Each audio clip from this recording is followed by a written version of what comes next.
Hi అండి, good morning. Welcome to our channel భవిష్య ముచ్చట్లు. నేను ఈరోజు బెండకాయ పులుసు చేసి చూపిస్తానండి. ఫస్ట్ దీపం పెట్టేసుకున్నాం. 10:30 అవుతుందండి. పూజ అయిపోయింది, మార్నింగ్ పూజ అయిపోయింది. లేట్ అయింది, ఈరోజు సాటర్డే కదా. కొబ్బరికాయ కొట్టుకున్నామండి. బెండకాయ కూర నేను చాలా ఈజీగా టేస్టీగా ఉండేటట్లు చేసిస్తానండి. మార్నింగ్ టిఫిన్ మ్యాగీ చేశానండి. బెండకాయలు కొన్ని బెండకాయలు ఉన్నప్పుడు ఇట్లా పులుసు కూర చేసుకోండి, చాలా బాగుంటుందండి. అందరికీ సరిపోతుంది. ఎక్కువ లేనప్పుడు కొన్ని ఉన్నప్పుడు ఏం చేయాలో మనకు అర్థం కాదు. అలాంటప్పుడు ఇలా బెండకాయ పులుసు చేసామంటే చాలా బాగుంటుంది. ఫస్ట్ కడిగి కొద్దిసేపు అలా ప్లేట్లో పెట్టేసుకున్నామంటే తడి ఉండదండి. తడి లేకుండా పోయిందంటే మనకు జిగట అనేది రాదు. దానికోసం నేను ఒక హాఫ్ తెల్లగడ్డ తీసుకున్నానండి. తెల్లగడ్డ ఒక 2 ఎర్రగడ్డలు తీసుకున్నాను. అవన్నీ తొక్కలు వలిసేసుకున్నానండి. ఒక 2 టమోటాలు కూడా తీసుకున్నాను. అవి సన్నగా కట్ చేసేసుకున్నాను. టమోటాలను సన్నగా కట్ చేస్తే త్వరగా వేగిపోతాయండి. పెద్దగా అయినా వేసుకోవచ్చు, 4 ముక్కలైనా వేసుకోవచ్చు, మన ఇష్టం అది. ఇట్లా సన్నగా వేసామంటే బాగా వేగిపోతే కొంచెం గ్రేవీ వచ్చినట్లు ఉంటుందండి. బాగా వేగిన తర్వాత గ్రేవీ లాగా వచ్చేస్తుంది మనకు. లేదు ముక్కలుగానే తినాలనుకుంటే 4 ముక్కలు చేసుకోండి. బెండకాయలు ఉన్నాయి కదా, ఆ బెండకాయలు చూడండి, ఈ చివర ఆ చివర కట్ చేసేసుకోండి. అలా మధ్యలోకి కట్ చేసేసుకొని దానికి ఘాటు పెట్టుకోవాలండి. ఎందుకంటే కొన్నిట్లో బెండకాయల్లో పుచ్చులు ఉంటాయి, చెప్పలేము. అది కాకుండా మసాలా కూడా లోపలికి వెళ్తుందండి, టేస్టీగా ఉంటుంది. ఇవి పెద్ద బెండకాయలు కాబట్టి నేను 2 ముక్కలుగా కట్ చేస్తున్నానండి, మధ్యలోకి కట్ చేస్తున్నాను. అదే చిన్నవి వచ్చినాయంటే చిన్న బెండకాయ ఆ చివర ఈ చివర కట్ చేసేసుకొని మధ్యలో ఘాటు పెట్టుకొని కాయ అలానే వేసుకోండి, చాలా బాగుంటుంది. అన్నీ అట్లనే కట్ చేసేసుకున్నానండి మొత్తం అన్నీ. ఎందుకంటే మధ్యలో ఘాటు పెట్టినామంటే ఏదైనా బెండకాయలు చెప్పలేమండి, కొన్ని బాగుంటాయి, కొన్ని మధ్యలో పురుగులు వచ్చేస్తూ ఉంటాయి. ఇట్లా కట్ చేసినామంటే అవి చూసుకోవచ్చు. నెక్స్ట్ బాగా పడుతుందండి మసాలా. వర్షం వస్తుంది బయట, 3 డేస్ నుంచి వర్షం పడుతూనే ఉంది. స్నాక్స్ తీసుకొచ్చినారు భవిష్య వాళ్ళు, స్వగృహ ఫుడ్స్ అని. ఇంట్లో వాళ్ళు హోమ్ మేడ్ అండి ఇవన్నీ, చాలా బాగుంటాయి టేస్ట్. పప్పు బిళ్ళలు, శనక్కాయ ముద్దలు, చిక్కీలు అంటారు కదా, అవి అంతా ఏమేమి తీసుకొచ్చారో చూద్దాం. ఇవి అవిసి గింజలు అండి, అవిసి గింజల లడ్డూలు. అవిసి గింజలు డేట్స్ కలిపి లడ్డూలు చేశారండి. చాలా అంటే చాలా బాగుంటాయి, టేస్ట్ బాగుంటాయి, ఫ్రెష్గా ఉంటాయండి, చాలా ఫ్రెష్గా ఉంటాయి. ఎప్పటికప్పుడు చేసి ఇస్తూ ఉంటారండి, చాలా ఫ్రెష్గానే ఉంటాయి. మన ముందే ప్యాక్ చేసి ఇస్తారు. నువ్వుల లడ్డూలు కూడా తెచ్చుకున్నారండి. నువ్వుల లడ్డూలు ఫ్రెష్గా ఉంటాయండి. నువ్వుల ముద్దలు కూడా తెచ్చుకున్నారండి, పాకంతో ముద్దలు ఉంటాయి కదా, నువ్వుల ముద్దలు, చిక్కీలాగా నువ్వుల ముద్దలు కూడా తెచ్చుకున్నారు. భవిష్య చాక్లెట్ తింటుంది. ఇవంతా వద్దనేసి తీసుకొచ్చింది, అక్కడ పెట్టేసి చాక్లెట్ తింటుంది. నేను కుక్కర్ పెట్టేసుకున్నానండి.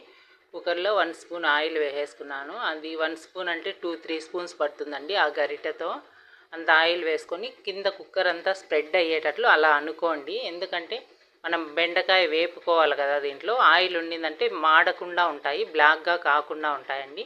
ఇలా ఘాట్లు పెట్టుకున్నాం కదా, ఆ కాయలన్నీ తీసేసి దానిలో వేసి వేయించుకోవాలండి, బాగా వేయించుకోవాలి. మునక్కాడల కంటే ఇంకొంచెం పెద్దగా ముక్కలు చేసుకున్నానండి. ఆయిల్ వేసాం కదా, దానిలో వేసి మీడియం ఫ్లేమ్లో పెట్టేసి బాగా వేపుకోవాలి. ఒక 5 మినిట్స్ 10 మినిట్స్ బాగా వేగేంత వరకు వేపుకోవాలండి. వేగితే టేస్ట్ చాలా బాగుంటుంది, బంక అనేది ఉండదు. ఎందుకంటే మనం కడిగి కొద్దిసేపు ప్లేట్లో పెట్టేసాం కాబట్టి బంక ఉండదు. ఆ కాయలన్నీ ప్లేట్లోకి తీసేసుకున్నాను. ఇంకొంచెం ఆయిల్ వేసి మసాలా గింజలు వేసాను, తిరమాత గింజలు. దానిలోనే కొంచెం మెంతులు కూడా వేయాలండి. మెంతులు కంపల్సరీగా వేయాలి, చాలా టేస్ట్ ఉంటుంది. మీ దగ్గర మెంతి పొడి ఉంటే మెంతి పొడి అయినా వేసుకోవచ్చు అండి. నా దగ్గర పొడి లేదు కాబట్టి మెంతులు అలానే వేసేసాను. కొద్ది కరివేపాకు, ఒక ఎర్రగడ్డ వేసాను, పెద్ద ముక్కలుగానే కట్ చేసి. ఇవన్నీ వేయించుకుందాము. కొద్దిగా వేగితే సరిపోతుందండి, మొత్తం వేగన అవసరం లేదు. మళ్ళీ అన్నీ వేసిన తర్వాత వేగుతాయి కాబట్టి అప్పటికి వేగిపోతాయి. టమోటా ముక్కలు కూడా వేసేసి వేపుకుందామండి. చాలా రుచిగా ఉంటుందండి. కొద్దిగా వేగించి మనకు దీంట్లో సంగటి ఉంటుంది కదండి, రాగి సంగటిలో కూడా చాలా బాగుంటుందండి ఈ పులుసు. అన్నంలో కానీ రాగి సంగటి కానీ జొన్న రొట్టె చేస్తారు కదా, దాంట్లో కూడా చాలా బాగుంటుంది రుచి. కొద్దిగా ఉప్పు యాడ్ చేసి వేయించుకున్నానండి. చూడండి బాగా వేగిపోయాయి. మొత్తం వేగేంతవరకు లేకుండా ఒక 60-70% వేగినప్పుడు ఈ కాయలు వేయించుకున్న బెండకాయ ముక్కలు దాంట్లోనే వేసేసుకుందామండి. వేసేసి బాగా కలిపేసుకుందాము. ఆల్రెడీ బెండకాయ వేగిపోయింది. దీంట్లో కొద్దిగా వేగితే ఉప్పు వేసాం కాబట్టి ఆ ఉప్పు దీనికి పడుతుందండి, ఈ ముక్కలకు కూడా పడుతుంది. ఒక 2 స్పూన్స్ ధనియా పొడి, 1 స్పూన్ కారపొడి వేసుకున్నానండి నేను. కారం కావాలంటే మీరు ఇంకొంచెం వేసుకోవచ్చు. పిల్లలు కారం తినరనేసి నేను కొద్దిగానే వేసానండి. ఒక హాఫ్ స్పూన్ పసుపు కూడా వేసానండి. వేసి బాగా కలుపుకోవాలండి దీన్ని. కొద్దిసేపు బాగా కలిపి ఒక 5 నిమిషాలు సిమ్లోనే పెట్టాలండి. బాగా వేగాలి, ఎందుకంటే ఇవి పొడులు వేసాం కదా, అది కూడా పచ్చివాసన లేకుండా వేగాలి. నేను ఒక సగం తెల్లగడ్డ, కొంచెం ఎండు కొబ్బరి, ఒక 2 స్పూన్లు శనక్కాయ విత్తనాలు వేసానండి. వేయించి పెట్టుకొని ఉంటాను నేను. అవి వేసి ఇట్లా పొడి చేసి చేసుకున్నాను. ఇది వేగిన తర్వాత ఇప్పుడు ఈ వేగిన దానిలో ఆ పొడి వేసేసుకుందామండి. వేసి కొద్దిసేపు మళ్ళీ అట్లా వేయించేసుకున్నామంటే పచ్చివాసన లేకుండా, కొబ్బరి వేయించుకోలేదు కాబట్టి పచ్చివాసన లేకుండా ఉంటుందండి. చాలా రుచిగా ఉంటుంది. మనకు ఫిష్ కర్రీ ఎలా ఉంటుందో సేమ్ అలానే ఉంటుందండి. చింతపండు నానిచ్చి పెట్టుకున్నానండి. ఒక హాఫ్ నిమ్మపండు అంత చింతపండు తీసుకున్నాను, ఎందుకంటే నేను కాయలు కొన్నే కదా ఉన్నాయి. అది తీసుకున్నాను. బాగా అది గుజ్జు తీసేసుకొని ఆ గుజ్జు ఇందులో వేసేసుకోవాలండి. వేసేసుకొని మళ్ళీ మనకు ఇంకొకసారి నీళ్లు వేసి మళ్ళీ ఇంకొకసారి తీసామంటే ఇంకా గుజ్జు వస్తుంది. మొత్తం ఆ గుజ్జు అంతా వేసి కలిపేసుకుందాము. చింతపండుతోనే ఇది టేస్ట్ ఉంటుందండి. మెంతులు చింతపండుతోనే రుచి వస్తుంది ఇది పులుసు.